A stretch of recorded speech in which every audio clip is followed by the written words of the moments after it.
नमस्कार। आकाशवाणी से प्रस्तुत है समाचार प्रभात।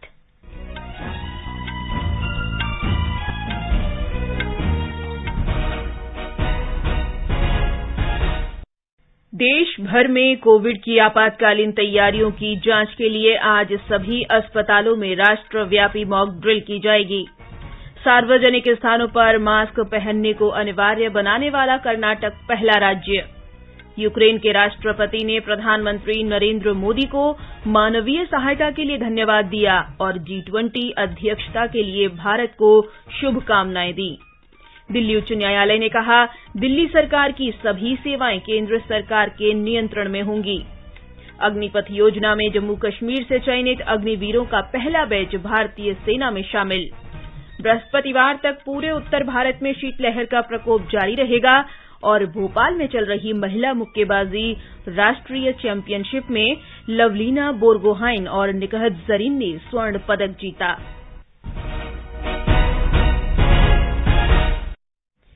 समाचार प्रभात के साथ मैं जागृति शर्मा। देश में कोविड की आपातकालीन तैयारियों की जांच के लिए आज सभी अस्पतालों में राष्ट्रव्यापी मॉक ड्रिल की जाएगी। चीन, अमेरिका और कुछ अन्य देशों में कोरोना के बढ़ते संक्रमण को देखते हुए ये मॉक ड्रिल आयोजित किया जा रहा है। ड्रिल के दौरान अस्पतालों में कोविड से लड़ने के लिए उपलब्ध संसाधनों का आकलन किया जाएगा। केंद्रीय स्वास्थ्य और परिवार कल्याण मंत्री डॉ मनसुख मांडविया इस दौरान नई दिल्ली के सफदरजंग अस्पताल में उपस्थित रहेंगे। प्रधानमंत्री नरेंद्र मोदी ने कुछ दिन पहले देश में कोविड स्थिति की समीक्षा बैठक में ड्रिल आयोजित करने का निर्णय लिया था। आकाशवाणी से विशेष बातचीत में LNJP अस्पताल के निदेशक डॉ सुरेश कुमार ने आज होने वाले मॉक ड्रिल के बारे में जानकारी दी है। लोकनायक अस्पताल क्योंकि सबसे बड़ा दिल्ली का अस्पताल है, 25,000 से ज्यादा पेशेंट यहाँ ठीक होकर कोविड के जा चुके हैं और इस बार क्योंकि जो नया वेरिएंट है BF7 उससे चाइना में और दूसरे कंट्रीज में मामले बढ़े हैं कोविड के, उसको देखते हुए हम व्यापक स्तर पर तैयारी कर रहे हैं। मॉक ड्रिल में सारा जो प्रिपेयर्डनेस है, जो तैयारी है, उसका हम रिव्यू कर रहे हैं। उसमें ICU बेड्स हैं, वेंटिलेटर हैं, बाईपैप है, ऑक्सीजन सप्लाई चेन है, हमारा जो स्टाफ है, डॉक्टर्स, नर्सेज, टेक्नीशियन, पैरामेडिक्स, उसका सारा ट्रेनिंग और उसको नई जानकारी हम देंगे। और इसके साथ साथ जैसे कोई गर्भवती महिला है वो एडमिट होती है तो उसके लिए अलग से जो व्यवस्था की है, उस 5 PHC प्लांट ऑपरेशनल है। आज मॉक ड्रिल का ही वो हिस्सा है। केंद्रीय स्वास्थ्य और परिवार कल्याण मंत्री डॉ मनसुख मांडविया ने स्वास्थ्य कर्मियों से कोविड के खिलाफ अभियान में जुड़ने की अपील की है। उन्होंने कहा कि स्वास्थ्य कर्मचारी सही जानकारी प्रदान करके इसका भय दूर करें और भ्रामक सूचनाओं के कारण बढ़ते महामारी के संकट से बचाव करें। देश भर के 100 डॉक्टरों और भारतीय चिकित्सा संघ के सदस्यों के साथ वीडियो कॉन्फ्रेंसिंग में श्री मांडविया ने परीक्षण, निगरानी, इलाज और टीकाकरण की प्रक्रिया तथा कोविड से बचाव के लिए उचित व्यवहार का पालन करने पर जोर दिया। आज होने वाली मॉक ड्रिल के बारे में डॉ मांडविया ने कहा कि इस तरह के अभ्यास से तैयारियों में मदद मिलेगी और कहीं कोई कमी पाई गई तो उसे दूर करने में सुविधा होगी। इससे लोक स्वास्थ्य के लिए हमारे कामकाज की व्यवस्था मजबूत होगी। कर्नाटक सरकार ने राज्य के स्कूलों, कॉलेजों, मूवी थिएटर, पब, रेस्तरां और बार में मास्क पहनना अनिवार्य कर दिया है। कल जारी आदेश में इन्फ्लुएंजा जैसी बीमारी, ILI और गंभीर श्वसन संक्रमण SARI के मामलों में कोविड की जांच अनिवार्य कर दी गई है। दिशा निर्देशों में नववर्ष मनाने के दौरान कोविड से संबंधित प्रतिबंध भी लागू किए गए हैं। ब्यौरा हमारे संवाददाता से।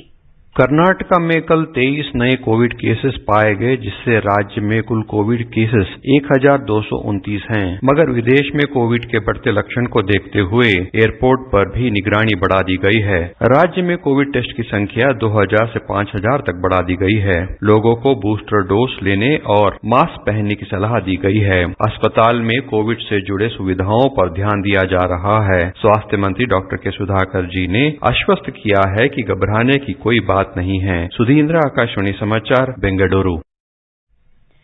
प्रधानमंत्री नरेंद्र मोदी ने यूक्रेन में जारी संघर्ष को समाप्त करने के लिए किसी भी तरह के शांति प्रयास को भारत का समर्थन देने की बात कही है। यूक्रेन के राष्ट्रपति व्लादिमीर जेलेंस्की के साथ कल टेलीफोन पर बातचीत में प्रधानमंत्री ने युद्ध से प्रभावित लोगों के लिए मानवीय सहायता उपलब्ध कराने की भारत की प्रतिबद्धता का आश्वासन दिया। यूक्रेन में हिंसा तत्काल रोकने की बात दोहराते हुए श्री मोदी ने कहा कि दोनों पक्षों को बातचीत और कूटनीति के माध्यम से अपने मतभेदों का स्थायी समाधान निकालने का प्रयास करना चाहिए। प्रधानमंत्री मोदी ने यूक्रेन के अधिकारियों से अनुरोध किया कि वे उन भारतीय छात्रों की पढ़ाई जारी रखने की व्यवस्था करें जिन्हें इस वर्ष की शुरुआत में यूक्रेन से वापस आना पड़ा। यूक्रेन के राष्ट्रपति जेलेंस्की ने भारत को G20 की अध्यक्षता के लिए अपनी शुभकामनाएं दी। दिल्ली उच्च न्यायालय ने व्यवस्था दी है कि केंद्र शासित प्रदेश होने के कारण दिल्ली सरकार की सेवाएं केंद्र सरकार के नियंत्रण में आती हैं। न्यायमूर्ति चंद्रधारी सिंह ने कहा कि राष्ट्रीय राजधानी क्षेत्र दिल्ली के अंतर्गत आने वाली सेवाएं आवश्यक रूप से केंद्र की सेवाएं हैं और वे पहली सूची की 70वीं प्रविष्टि में शामिल की गई हैं। न्यायमूर्ति सिंह ने कहा कि दिल्ली विधानसभा राज्य सूची की पहली, दूसरी और 18वीं प्रविष्टि और केंद्रीय सूची की 70वीं प्रविष्टि में आने वाले किसी भी विषय पर कानून बनाने के लिए पात्र नहीं है। राष्ट्रीय राजधानी दिल्ली सरकार अधिनियम 1991 के अनुच्छेद 41 के अनुसार उपराज्यपाल को इन मामलों में स्वविवेक के आधार पर काम करना चाहिए, न कि मंत्रिपरिषद की सलाह पर। ये समाचार आकाशवाणी से प्रसारित किए जा रहे हैं। समय कभी किसी का इंतजार नहीं करता। देर न कीजिए, यह आपके द्वारा दिया हुआ टैक्स ही है जो आज देश को सुरक्षित और समृद्ध बना रहा है। शिक्षा, स्वास्थ्य और इंफ्रास्ट्रक्चर की सुविधाओं को देश के कोने कोने तक पहुंचा रहा है। करदाता कृपया ध्यान दें, यदि आपने अब तक निर्धारण वर्ष 2022-23 की अपनी टैक्स रिटर्न फाइल नहीं की है तो लेट फीस के साथ 31 दिसंबर 2022 तक आप अपनी टैक्स रिटर्न फाइल कर सकते हैं। और यदि आपने निर्धारण वर्ष 2022-23 की अपनी टैक्स रिटर्न ड्यू डेट से पहले फाइल की थी तो आप अपनी रिवाइज्ड रिटर्न बिना लेट फीस के 31 दिसंबर 2022 तक फाइल कर सकते हैं। याद रखें, निर्धारण वर्ष 2022-23 की टैक्स रिटर्न भरने की अंतिम तिथि है 31 दिसंबर 2022। प्रत्येक आयकरदाता एक राष्ट्र निर्माता। खुजली झटपट दूर करे, जालिम लोशन, वही नाम वही काम, कुछ भी नहीं बदला। चर्म रोगों का दुश्मन जालिम लोशन। समाचार प्रभात में आपका फिर स्वागत है। अग्निवीर योजना के अंतर्गत जम्मू कश्मीर से चुने गए अग्निवीरों का पहला दल प्रशिक्षण के लिए भारतीय सेना में शामिल हो गया है। उन्हें अग्निवीर सामान्य ड्यूटी, अग्निवीर तकनीकी, अग्निवीर लिपिक और स्टोर कीपर तकनीकी तथा अग्निवीर ट्रेड्समैन के रूप में प्रशिक्षण के लिए सेना में शामिल किया गया है।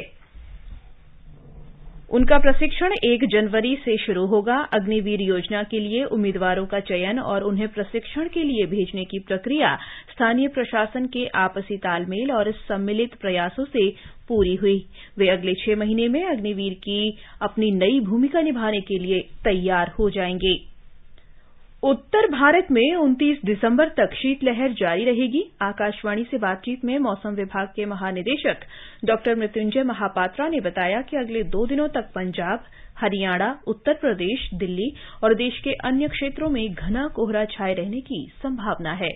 पास्ट 2 to 3 डेज में उत्तर भारत में कोल्ड वेव कंडीशन जारी है। Temperature plains of north east India में 3 डिग्री से 7 डिग्री के अंदर है और नॉर्मल कंडीशन से लगभग 4 से 6 डिग्री बिलो चल रहा है। End of this year, beginning of new year, normal temperature रहने का पूर्वानुमान है और कोई कोल्ड वेव कंडीशन तब नहीं रहेगा। टेम्परेचर सामान्य के आसपास होगा। ब्रिटेन की एक कंसल्टेंसी संस्था centre for economics and business research CEBR ने कहा है कि भारत 2035 तक विश्व की तीसरी सबसे बड़ी अर्थव्यवस्था बन जाएगा। वर्तमान में भारत 5वें स्थान पर है।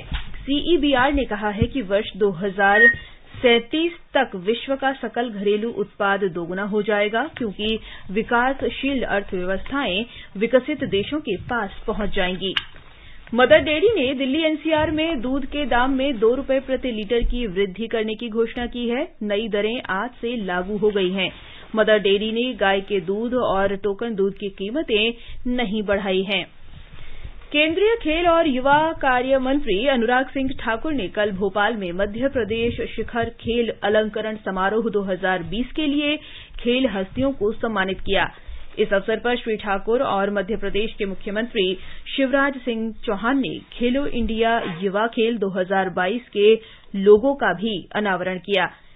श्री ठाकुर ने कहा कि मध्य प्रदेश में खेल ढांचा बेहतर है और अगर खिलाड़ी खेलो इंडिया खेल में भाग लेने पहुंचेंगे तो उन्हें महाकाल लोक और भोपाल जैसे सुंदर नगरों तथा भोपाल में खेलों की बेहतर यादगार कायम रहेगी। उन्होंने बताया कि अगले वर्ष 15 अगस्त तक देश में 1000 खेलो इंडिया केंद्र खुल जाएंगे। इस अवसर पर मुख्यमंत्री शिवराज चौहान ने घोषणा की कि ओलंपिक खेलों में पदक प्राप्त करने वाले राज्यों के खिलाड़ियों को उप पुलिस अधीक्षक, उप कलेक्टर के पद पर नियुक्त किया जाएगा। उन्होंने बताया कि खेलो इंडिया खेल में पदक प्राप्त करने वाले खिलाड़ियों को प्रशिक्षण के प्रति वर्ष 5 लाख रुपए दिए जाएंगे। मुख्यमंत्री और केंद्रीय मंत्री श्री ठाकुर ने खिलाड़ियों और कोच को एकलव्य, विक्रम और विश्वामित्र पुरस्कार से सम्मानित किया। भोपाल में राष्ट्रीय महिला मुक्केबाजी चैंपियनशिप में लवलीना बोरगोहाइन और निकहत जरीन ने स्वर्ण पदक जीते हैं। फाइनल में लवलीना ने सर्विसेज की अरुंधति चौधरी को और निकहत ने रेलवे की अनामिका को हराया। हरियाणा की मनीषा और स्वीटी बूरा, रेलवे स्पोर्ट्स प्रमोशन बोर्ड की साक्षी, मध्य प्रदेश की मंजू बम्बोरिया ने भी अपने अपने वर्ग में स्वर्ण पदक जीते। खेल मंत्री अनुराग सिंह ठाकुर ने पदक विजेताओं को पुरस्कार प्रदान किए। रेलवे की टीम 5 स्वर्ण, 3 रजत और 2 कांस्य के साथ 10 पदकों के साथ पदक तालिका में शीर्ष पर रही। मध्य प्रदेश दूसरे और हरियाणा तीसरे स्थान पर रहा। मुंबई के एक न्यायालय ने आईसीआईसीआई बैंक धोखाधड़ी मामले में बैंक की पूर्व मुख्य कार्यकारी अधिकारी और प्रबंध निदेशक चंदा कोचर, उनके पति दीपक कोचर और वीडियोकॉन समूह के अध्यक्ष वेणुगोपाल धूत को 28 दिसंबर तक सीबीआई की हिरासत में भेज दिया है। ये समाचार हमारी वेबसाइट newsonair.gov.in/hindi पर भी उपलब्ध हैं। पापा ये सब? हाँ, जो चीजें सालों से बेवजह पड़ी हो उन्हें हटा देना चाहिए। ये भी दादाजी की पुरानी पासबुक और एफडी। अरे ये कैसे रह गया? पैसे गए? नहीं, उपाय है। बैंक खाते को संचालित करते रहना चाहिए वरना खाता इनऑपरेटिव हो जाता है। ऐसे में बैंक से संपर्क करें, खाता सक्रिय करवाएं और आपकी रकम जो है उसे ब्याज समेत क्लेम करें। दादू ये आरबीआई कहता है जानकार बनिए, सतर्क रहिए। सही कह रहा है। और अब समाचार पत्रों की सुर्खियों के साथ हैं रवि कपूर। धन्यवाद जागृति। वीर बाल दिवस, कोविड को लेकर तैयारियां और उत्तर भारत में शीतलहर आज के सभी अखबारों की सुर्खी है। हिन्दुस्तान ने पहले वीर बाल दिवस पर प्रधानमंत्री का वक्तव्य दिया है, नया भारत पुरानी भूलें सुधार रहा है। पंजाब केसरी की सुर्खी है, अतीत का संकुचित नजरिया भुलाना होगा। अमर उजाला ने प्रधानमंत्री के शब्द दिए हैं, राष्ट्र की पहचान सिद्धांतों और मूल्यों से ये बदले तो बदल जाता है भविष्य। प्रधानमंत्री के हवाले से जनसत्ता लिखता है, इतिहास के नाम पर गढ़े विमर्श से हीन भावना पैदा की गई। हरिभूमि ने लिखा है, चमकौर और सरहंद के युद्ध कभी भुलाए नहीं जा सकते। नवभारत टाइम्स की सुर्खी है, कोविड पर कितनी तैयारी, आज ड्रिल। राष्ट्रीय सहारा ने विशेषज्ञों की राय को प्रमुखता दी है, श्वास व्यायाम से फेफड़ों की क्षमता और शरीर में ऑक्सीजन के स्तर में वृद्धि संभव। राजस्थान पत्रिका मौसम का सितम शीर्षक से लिखता है, शुरू हुआ सर्दी का 3rd degree torture. Dainik Bhaskar ने देर से आई ठंड पर विश्लेषण दिया है, न्यूनतम पारा 10 डिग्री से नीचे रहने पर ठंड मानते हैं मौसम विज्ञानी। अंत में मुख्य समाचार एक बार फिर। देश भर में कोविड की आपातकालीन तैयारियों की जांच के लिए आज सभी अस्पतालों में राष्ट्रव्यापी मॉक ड्रिल की जाएगी। सार्वजनिक स्थानों पर मास्क पहनने को अनिवार्य बनाने वाला कर्नाटक पहला राज्य। यूक्रेन के राष्ट्रपति ने प्रधानमंत्री नरेंद्र मोदी को मानवीय सहायता के लिए धन्यवाद दिया और G20 अध्यक्षता के लिए भारत को शुभकामनाएं दी। दिल्ली उच्च न्यायालय ने कहा, दिल्ली सरकार की सभी सेवाएं केंद्र सरकार के नियंत्रण में होंगी। अग्निपथ योजना में जम्मू कश्मीर से चयनित अग्निवीरों का पहला बैच भारतीय सेना में शामिल। बृहस्पतिवार तक पूरे उत्तर भारत में शीतलहर का प्रकोप जारी रहेगा। और भोपाल में महिला मुक्केबाजी राष्ट्रीय चैंपियनशिप में लवलीना बोरगोहाइन और निकहत जरीन ने स्वर्ण पदक जीते। इसके साथ ही समाचार प्रभात का ये अंक समाप्त हुआ। नमस्कार।